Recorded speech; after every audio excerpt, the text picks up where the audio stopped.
The story time of what actually made me break up with my ex, part 3. So we left off in the last part with my ex saying, "You're not gonna fix my glasses with fucking duct tape, Kirsten. I'm not gonna look like a fucking dumbass today." And at this point, I'm like, I don't know what you want me to do right now. We have to leave, and your glasses are broken, and you can't see without your glasses, so I really don't know what other option we have right now.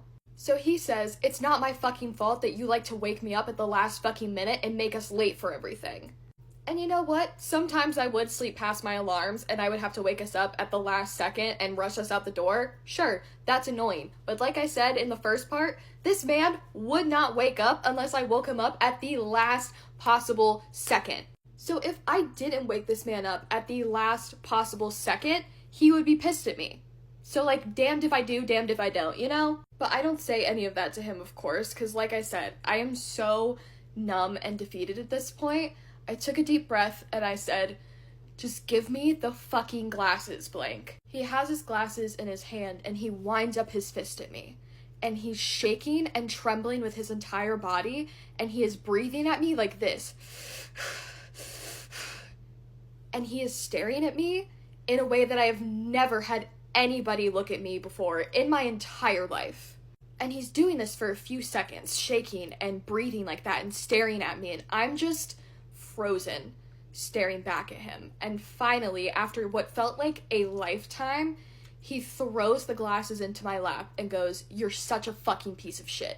And I start fixing the glasses as best as I can with the duct tape, and while I'm doing it, I just can't hold it in any longer, and I go, "I can't do this anymore. I fucking hate you." And after I say that, he scoffs at me. He goes, "You can't do this anymore?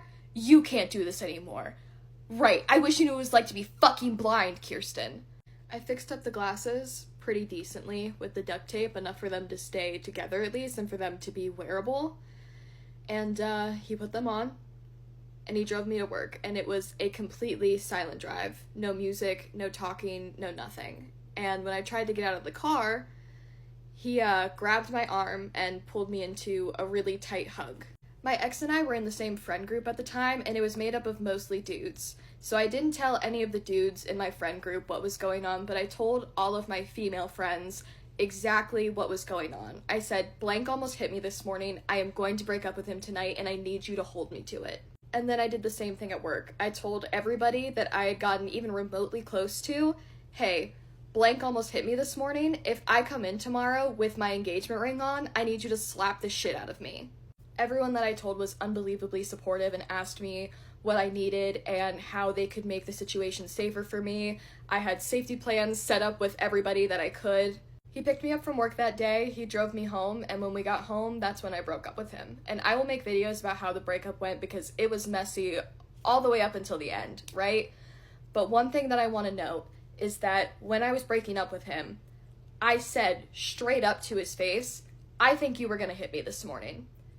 And he had nothing to say. He didn't deny it or try to defend it or even try to pretend like it didn't happen. He just looked down, tail between his legs. He knew exactly what he had done. There's no ifs, ands, or buts about whether or not he was thinking about hitting me that morning. He was. I knew that. He knew that. And that's why I broke up with him.